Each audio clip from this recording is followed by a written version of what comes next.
88% of US adults were considered metabolically unhealthy. So that's a pretty sobering statistic. In other words, only 12% of us were considered metabolically fit. It's very popular nowadays within the United States, especially to criticize the United States and think we're kind of the worst at everything. But metabolically speaking, we're far from the worst. If we look around the world, we see that metabolic disorders are much more common in South Asia in particular. But also, it's much worse in the Middle East, where this instance of metabolic disorders are much higher than we have in the US. And in the Pacific Islands, it's significantly worse. And even in North America, we are not the most metabolically challenged. So as bad as it is here, where again, we documented that 88% of adults were considered metabolically unfit, it's not as bad as it is elsewhere. So in other words, this is a global problem. And these issues continue to get worse. And so we need new ways of viewing it and correcting it. Hey everyone, and welcome back to the channel. Before we dive into today's video, make sure you hit that subscribe button and ring the notification bell, because what I'm about to share with you might completely change how you think about your health. What if I told you that nearly 9 out of 10 adults walking around today have a condition that most doctors aren't even testing for? A condition that's silently driving heart disease, diabetes, cancer, infertility, and even Alzheimer's disease? This isn't some rare genetic disorder. This is insulin resistance. And according to metabolic researcher Dr. Ben Bikman, it affects up to 88% of American adults. But here's the kicker. Your doctor probably isn't measuring your insulin levels. They're checking your blood sugar, sure, but they're missing the real culprit hiding in plain sight. Today, we're diving deep into what Dr. Ben Bikman calls the most ignored epidemic of our time. And this information might literally save your life. So grab your coffee, get comfortable, and let's talk about why understanding insulin resistance might be the key to reversing chronic disease. Trust me, by the end of this video, you'll never look at your health the same way again. All right, let's start with a reality check that's going to blow your mind. When most people think about metabolic health, they think about diabetes. But diabetes is just the tip of the iceberg. Dr. Bikman's research reveals that insulin resistance isn't just about blood sugar. It's the common thread connecting virtually every chronic disease plaguing modern society. Heart disease, stroke, cancer, Alzheimer's disease, PCOS and infertility, fatty liver disease, high blood pressure. If this is blowing your mind already, smash that like button because we're just getting started. The problem is our medical system is what Dr. Bikman calls glucose-centric. We measure blood sugar, we worry about blood sugar, but we completely ignore insulin, the hormone that's actually doing the damage. Think of it this way. If your house is flooding, you wouldn't just measure how high the water is getting. You'd want to find out why the pipes are broken. Glucose is the water level.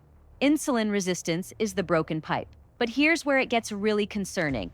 You can have perfectly normal blood sugar for years, even decades, while your insulin levels are sky high, desperately trying to keep that sugar in check. By the time your blood sugar starts to rise, you've already been insulin resistant for 10, 15, maybe 20 years.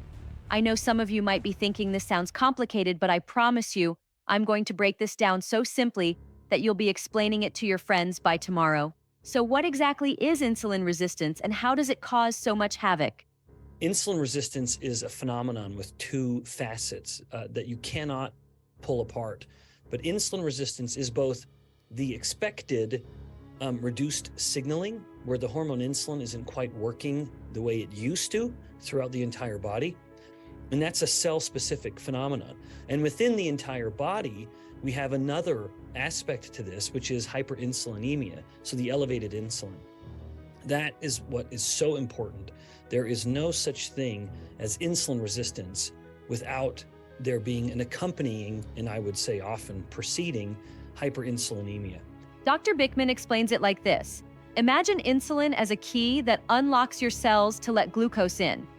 In a healthy person, this key works perfectly. But when you're insulin resistant, it's like someone keeps changing the locks. Your pancreas responds by making more keys, more insulin. At first, this works. Your blood sugar stays normal because you're flooding your system with insulin to force those cellular doors open. But here's the problem. Insulin isn't just about blood sugar, it's a growth and storage hormone. High insulin levels tell your body to store fat, especially around your midsection.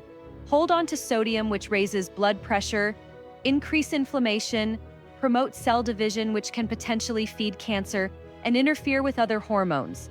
This is why insulin resistance isn't just a diabetes problem, it's a whole body problem. The research shows that insulin resistance typically develops in this order. First, your muscle cells become resistant. Then your liver becomes resistant. Next, your fat cells become resistant.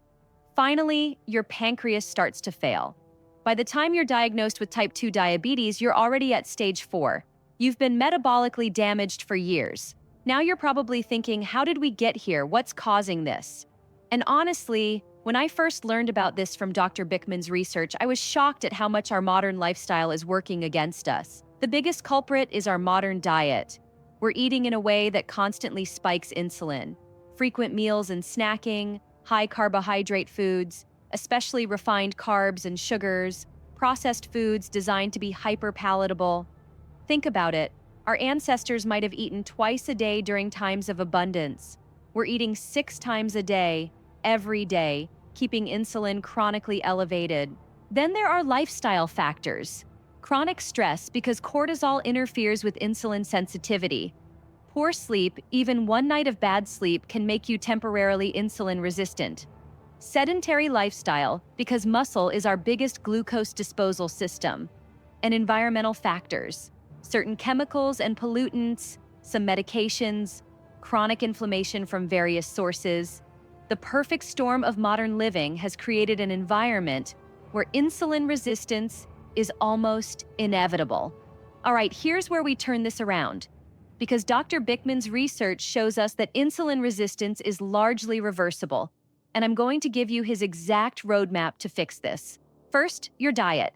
Lower carbohydrate intake to reduce the foods that spike insulin most. Time-restricted eating to give your insulin levels time to come down. Prioritize protein to maintain muscle mass and improve satiety. Minimize processed foods and stick to whole, unprocessed foods. Second, your lifestyle. Resistance training to build and maintain muscle tissue. Improve sleep quality. Aim for 7 to 9 hours of quality sleep. Manage stress because chronic stress keeps cortisol and insulin elevated.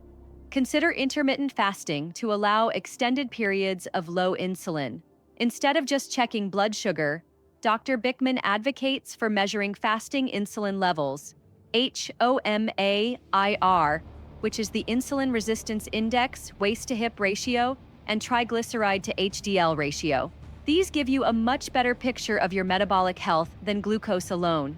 What Dr. Bikman is really showing us here is that we have more control over our health than we ever realized.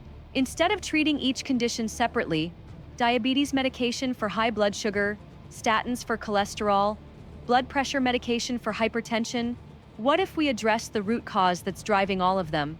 This isn't about perfection. It's about understanding that your body is an interconnected system, and insulin resistance is like a wrench thrown into the gears of that system. The implications are staggering. If insulin resistance really is at the root of most chronic diseases, then addressing it could prevent or reverse conditions that affect millions of people. But it requires us to think differently.